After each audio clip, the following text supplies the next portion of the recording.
लगभग हम 90% होकर भी हमारा विकास,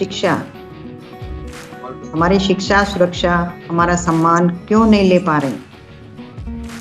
क्योंकि हम हमारी पहचान भूल गए, हमारी सभ्यता भूल गए। आओ आज हमारी पहचान की बात करें।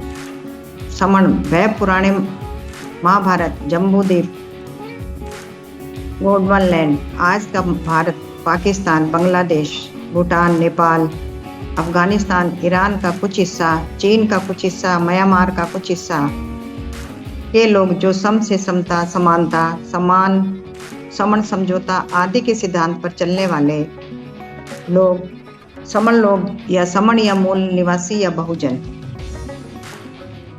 इससे विपरीत असमण लोग जो वम या उल्टी उलट थे समता के सिद्धांत के, उनको वमन कहते हैं। बुद्ध के समय तक दोनों प्रकार के लोग दिखाई देते हैं, समण और वमन। बुद्ध के पहले समण ही थे।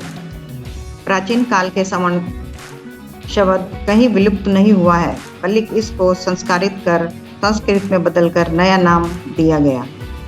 वमनों के द्वारा श्रमण नाम ही नहीं बदला, इसका अर्थ भी बदल दिया गया।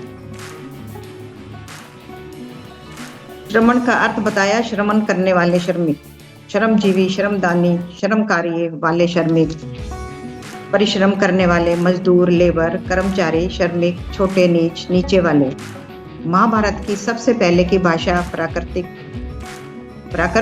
पाली भाषा थी, जिसमें श्रमण को श्रय शब्द आधे श और आधे र जोड़कर बनाया गया, जबकि बुद्ध के समय आधे र नहीं था और श तो न आधा न पूरा, श भी नहीं था, बस स था।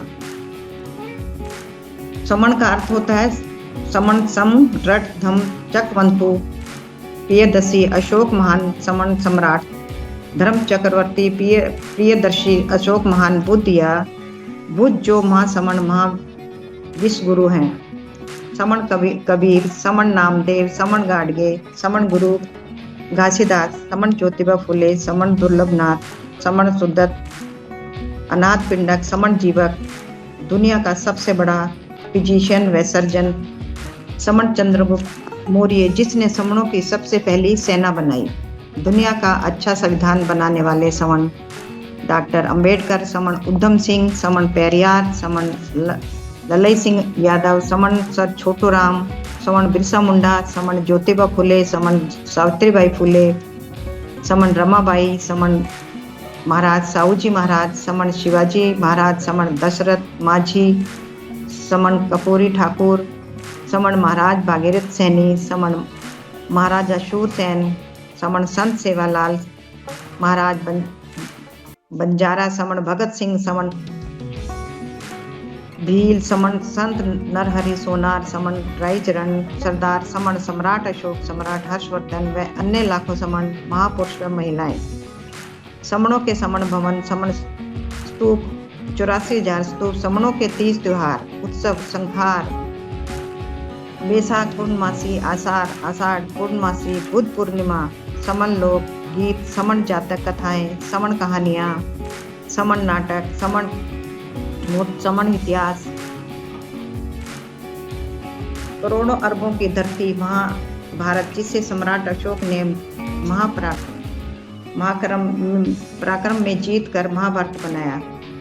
समणों की महान सभ्यता, जिसे पुरानी भाषा में नागरिकता कहते हैं, यही महान समण लोग पुराने नागर, नागरिक, नागो हैं। इसे महान धरती के समण से श्रमण करते ही सम्राटों से श्रमिक बना दिया। पुराने समय में सब ही समण थे, समण सैनिक, समण किसान, समण राजा, समण सेनापति, समण व्यापारी, समण गुरु, समण शिकारी, समण डॉक्टर, समण इंजीनियर, समण लेखक, समण पाठक, समण उद्योगपति, समण जज, समण वकील, समण ही समण। ऐसे मैगनीस की इंडिका के में भी वर्णन मिलता है और बुद्ध के धम्म सूत निपात इतुतक धम्म पद में भी उदाहरण मिलते हैं कि हम समण थे। आरंभ में हमें श्रमण कहा गया, फिर हमें अछूत, डिप्रेस, शोषित, कमेरा, अर्जक, नीच, गवार, दलित, शूद्र, चंडाल, अनुसूचित जाति, अनुसूचित जनजाति, पिछड़ा जाति से आगे बढ़ते हुए बहुजन, फिर मूल निवासी। पर यह सभी पहचानें हमारी पहली और अंतिम पहचान नहीं है। हमारी पहली और अंतिम जन्मजात पहचान क्या है और क्या थी? मैं समण हूँ, हम समण हैं। यह पहचान थी, हम समण हैं। हमसे कोई नहीं छीन सकता इस पहचान को। हम खुद भी कभी नहीं बदल सकते।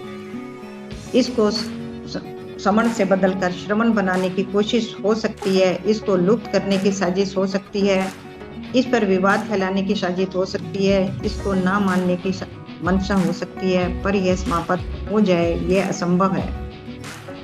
जब तक दुनिया में समण लोग रहेंगे, यह पहचान कि हम समण हैं, मैं समण हूँ, यह मेरी पहचान, बाकी सब विचार है। विचार आपके मत, मन और मनगढ़ंत पर निर्भर है, पर आपकी पहचान स्थायी है, आपकी पहचान अटल है। हमारी पहचान अजर है, अमर है, आपकी पहचान अनंत है और मरते दम तक हमारी पहचान समण ही रहेगी। आप समण हैं, हम समण हैं।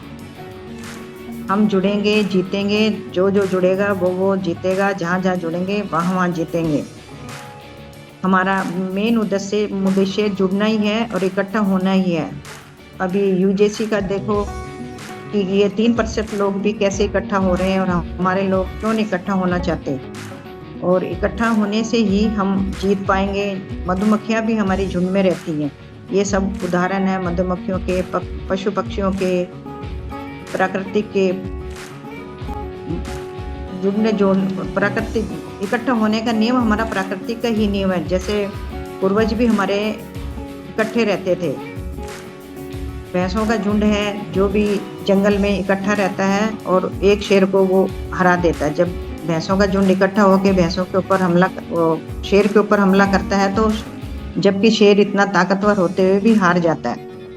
तो इस बार जैसे ही हमारा 2 अप्रैल का उदाहरण है, हम सब लोग इकट्ठे हुए, हमारे अधिकार हमें वापस मिला।